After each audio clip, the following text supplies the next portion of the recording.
let's say a 10-hour day of hiking,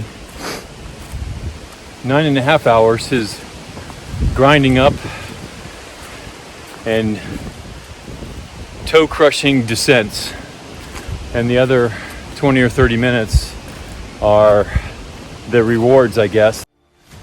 Hi, Daddy.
On my way out of the South River picnic area, probably about 45 minutes into the hike, and the sun's just coming up. No real cell coverage, so I'm going off in a day-old forecast that gonna have a sunny day today and decent temperatures. And I've been going uphill all morning, which is that's a normal thing in the morning. It seems like you spend more time climbing than you do descending, and it makes sense because the descents go quicker, the climbs go slower. And even though this isn't not so steep, it's just a long grinder. And in reality,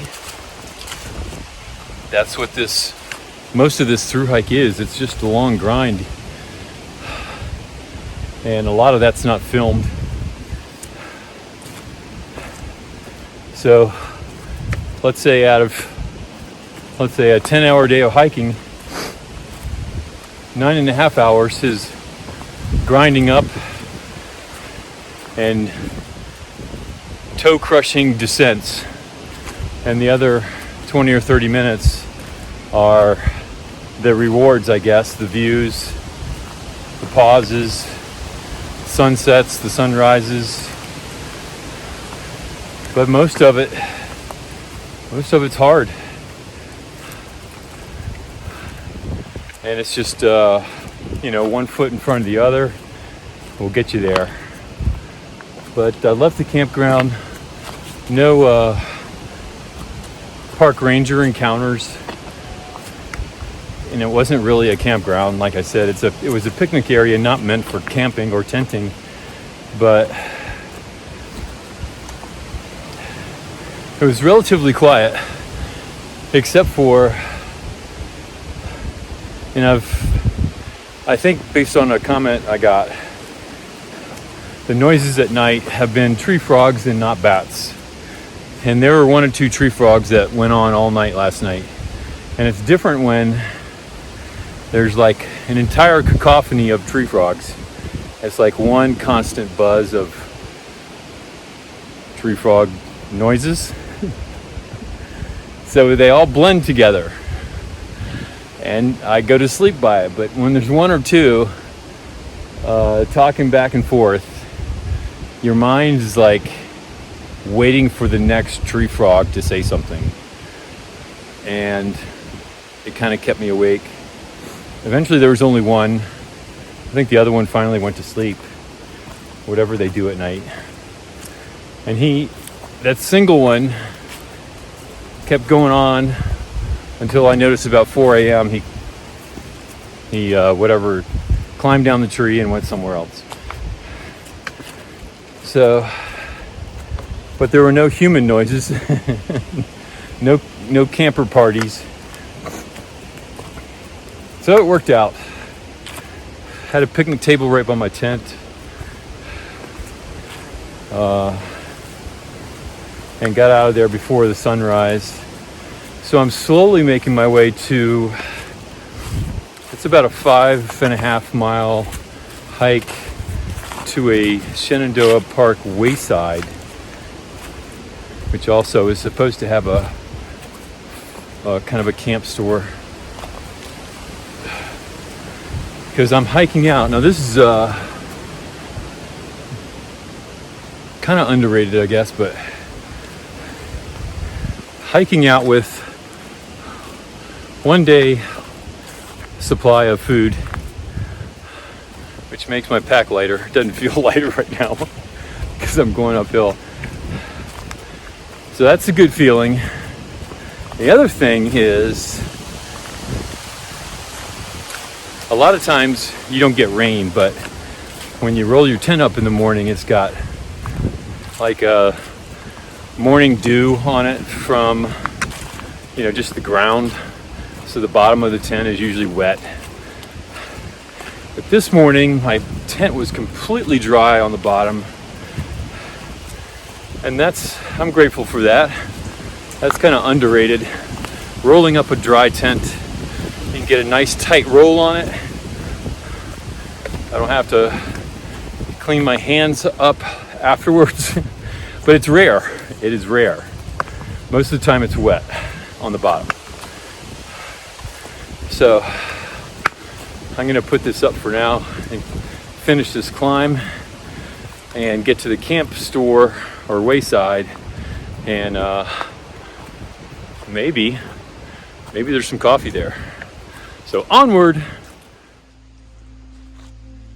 But the one thing people tend to realize at moments like this is that they wasted a lot of time when life was normal. Okay, it's not just what they did with their time. It's not just that they spent too much time working or compulsively checking email. It's that they cared about the wrong things. They regret what they cared about. Their attention was bound up in petty concerns, year after year, when life was normal. And this is a paradox, of course, because we all know this epiphany is coming. Don't you know this is coming?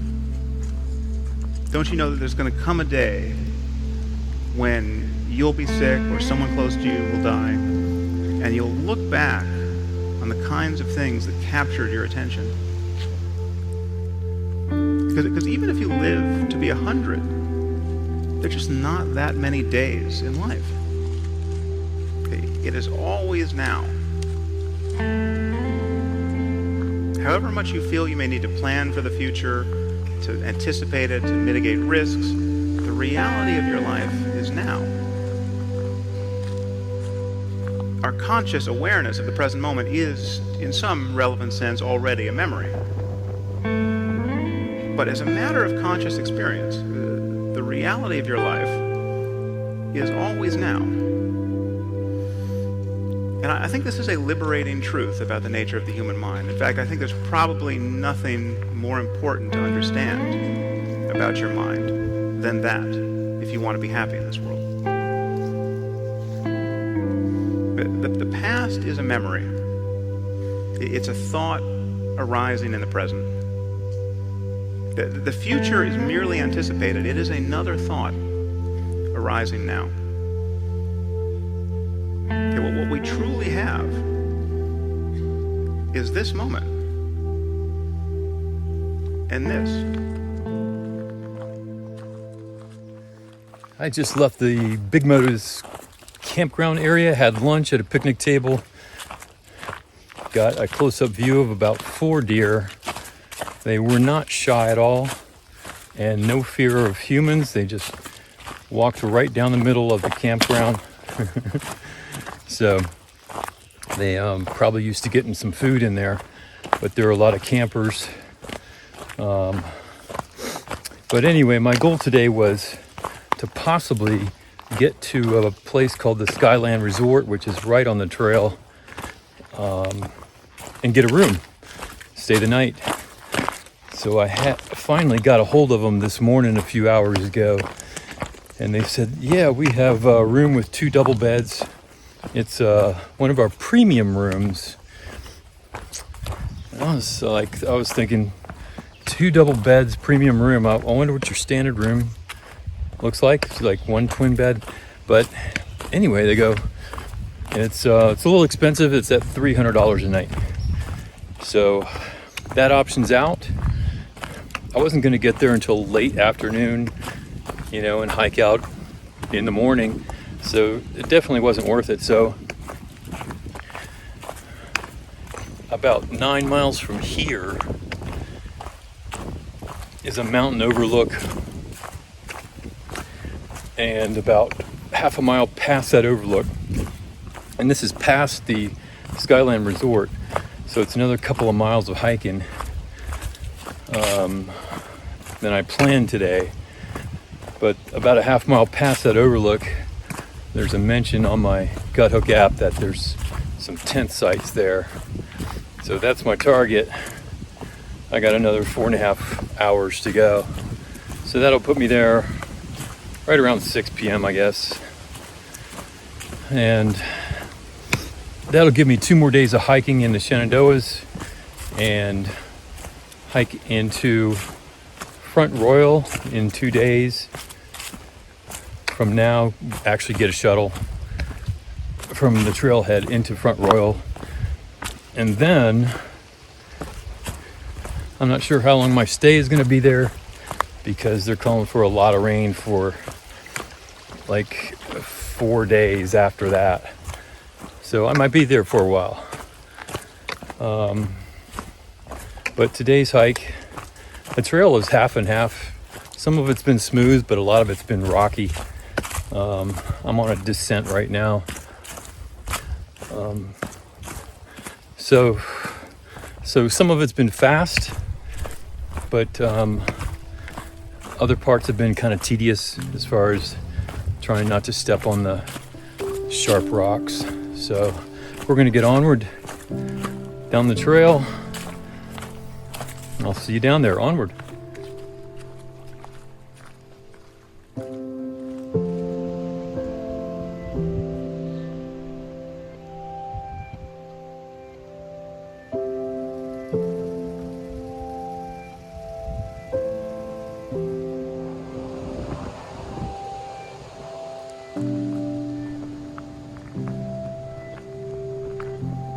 Imagine a place where nature expresses at its finest.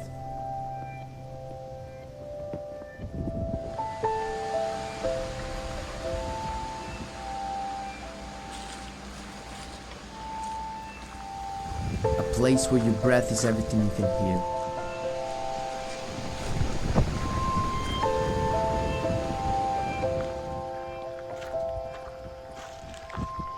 A place where freedom comes to life.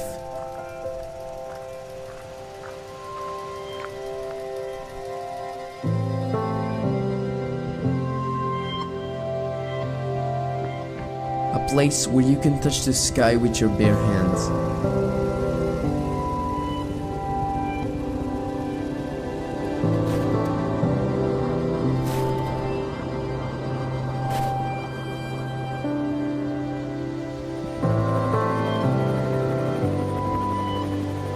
Can you feel it? Mountains are calling. All right, so getting kind of late, and I just passed by the stealth campsite that I had planned to stay at after I passed the Skyland Lodge, and it was taken by 2 other campers. So I'm hiking on, probably about 45 more minutes, another mile and a half. And mile and a half up the trail is another location of picnic grounds, which is not a campground, just like last night. They're just picnic grounds with bathrooms, trash cans, and I believe this one has running water. So not the extended day I was looking forward to, because I'm tired and I don't want to hike anymore today, but 45 minutes hopefully will go by quick. I should get there just before the sun goes to bed.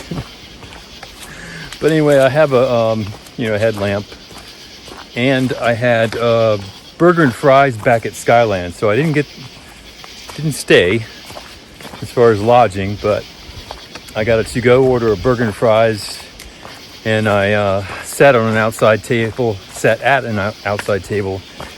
and ate that before I hiked on. So that was about 3 miles back. So I've had dinner.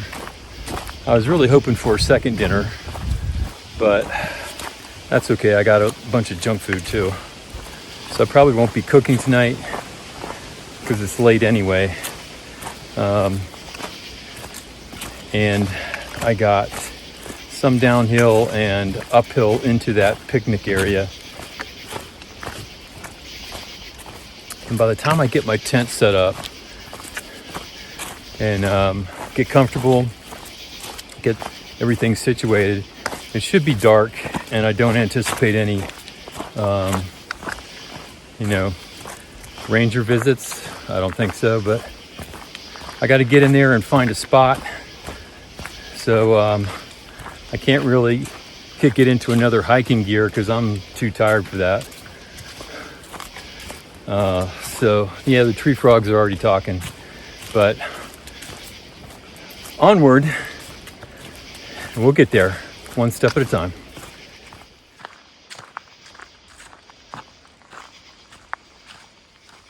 Okay, I made it to Pinnacle's picnic area. Not meant for camping, but I found a really nice stealth spot on kind of a side path that loops around the perimeter of the park. And it's actually right by a water fountain. The water fountain part of it doesn't work, but there's a side spigot that works, but it doesn't really matter. There's water in the park. There are pit privies also available, and trash cans and picnic tables, but I won't be using those because I'll be hiking out in the morning. So this is me, and it looks really bright on this camera. It's not that bright. And this is the so right here is the path. It goes up and around, and then it goes back into the larger park area where big wide open space. There's a big covered area with picnic tables and everything. So I missed a good sunset too, because I had to find a tent spot. So it took me about 10 minutes to find this spot, and I really like it because it's hidden from, there's still I guess you could call them picnickers up in there. It's like 4 cars and a couple families. I'm not sure why they're still hanging out here, but so I'm gonna get to settling in here, and I'll be the Appalachian Trail is across the park, actually right near some bathrooms. So I'm gonna be heading out. So it was I think it was a 27-mile day, not intentional for sure. I was thinking of only getting like a 22-mile day and stopping at the Skyland Lodge. It was a nice looking facility. They had a restaurant, a bar, and a couple patrons were getting these nice tall cold beers, but I just got a to-go cheeseburger and fries and ate it outside, and then hiked on. My stealth spot was taken. I think that's happened to me once or twice before. It's not a good feeling. But it, it's like I was either gonna stop and say, hey, can I jump on in here somewhere with my tent? But I saw that there was a picnic area just like last night up ahead.